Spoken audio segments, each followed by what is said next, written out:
Yo, what is good, Buckeye fans? So we got some few news I want to go and talk about. So CJ Stroud just declared for the draft earlier this early on Monday.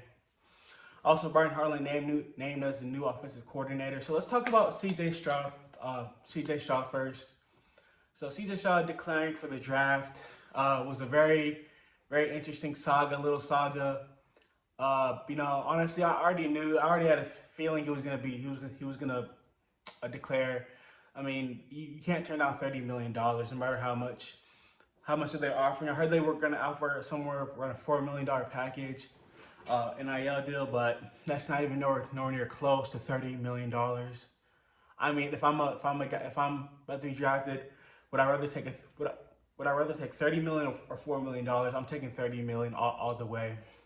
And it was a show, pretty much a show for the whole week. And people were saying that Justin Fields he declared super late, but it was a little bit different because I just didn't feel like that was CJ Stroud's personality like that. I feel like he's a guy that wanted to get it done and kind of get it done and over with a little bit, but you know, and pretty much for the whole year, we were expecting him to leave after this, have a great season, and just leave after that. So it was very interesting. And then the way things ended in the Georgia game, we thought maybe there was a chance of him coming back and setting historic records. And I would have expected that. I would have had super high expectations if he comes back. But this is a great decision for himself. He's gonna. I mean, he's making generational money, generational wealth. He's gonna be able to support his family and all that stuff. So you got to take it no matter what. Um, you know. Also, I want to talk about some BS. Brian Hartline, I know he tweeted out some big news, and it was just weird. I don't know why he tweeted that out. And I get it that he said that he was not coming back. But even you saying that, it's kind of weird. Like, why would you like knowing how Buckeye fans are and knowing that it took that long for him to it it took him that long to really make his decision.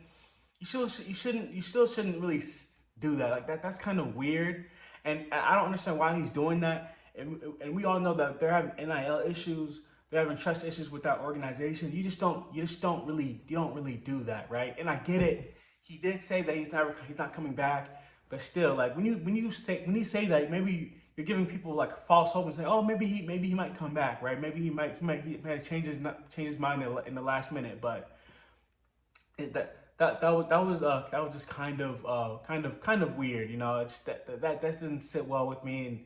And you're having NIL issues. You're having people who are who are reluctant to give you NIL money, right? To give you to donate money to you. So that's weird. You just don't do that. That's not great business practices right there. So also, Brian Hartline, the offensive coordinator. So this is it. So this is when I first saw this broke, and of course this broke a few days before the CJ Stroud. I just wanted to talk about it. So this I would when it broke, I was kind of like I'm in the middle of it. It's great for him. I know I understand that we had to do it. We had to do it because he's a great recruiter. He's been excellent at wide receiver development. He's been excellent, and he's been part of the reason why we are wide receiver U. One of the reasons why we're sustained. We're one of the best offenses in the country. So you have to keep him here. And obviously he was getting other offers. I heard the Tennessee was trying to throw it back at him to be a wide receiver coach. Yeah, Cincinnati was trying to be a head coach. I mean, he was they were interviewing him, trying to offer him. So you had to do it. This is just a natural step in the process. And he's gonna, and unfortunately, guys, we have to be honest with ourselves. He is going to leave eventually. He's going to leave. It's probably we probably have like 2 years left at him, maybe even a year. Maybe this whole season is probably gone, depending if this is a success. But it's gonna be definitely where this is his first time. So I know a lot of Buckeye fans are gonna we're very impatient.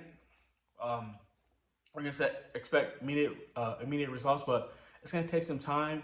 There's still some things I'm worried about, but is he? Are we gonna? At first I was worrying about if we're gonna run the ball 70 times, but then I just I'm gonna calm down on that. We have Justin Fry. He's gonna be the co-offense coordinator, the run game coordinator. So I think we're gonna, it's gonna be interesting. It's gonna be a little bit different. Ryan Day's not gonna be calling the plays anymore. So it's just, it could. I think it's okay. I think what's gonna happen, what's gonna happen most likely is that eventually he's gonna be a part. I think Ryan Day's gonna be part of the process for maybe for a couple of the games to get things rolling, and then you're gonna see Brian Hartline calling plays, being let loose. And if it doesn't work, it won't be like 2015 or other years where if the offense was just stalling out, or if it wasn't any good, Ryan Day can take over again. He can start calling plays. So at the end of the day, I think it's a good move. It's definitely gonna be weird. Definitely gonna be interesting. It's gonna be tough because this is the year. Because again, this is the year to prove it. This is pretty much Ryan Day's last year, or there's gonna be a lot of Buckeye fans wanting him fired. This might be his last year. The administration. I already feel like they're not really fully invested in Ryan Day. They don't fully believe in Ryan Day. I do. I love me some Ryan Day. I think he's a great head coach, but I think the administration, I don't think they're totally in on Ryan Day. So this is his year to really prove it, and he's gonna be the first time head coach, first time offensive coordinator. This season. This season's gonna be extremely tough. We have 4 pretty much big games, right? Penn State, Notre Dame, Penn State, Wisconsin. I know they still have to make some moves, and Michigan, right? Michigan's returning everybody. They return pretty much everybody. That team's gonna be that's a veteran-laden team, and we're gonna go up there with the first time play caller.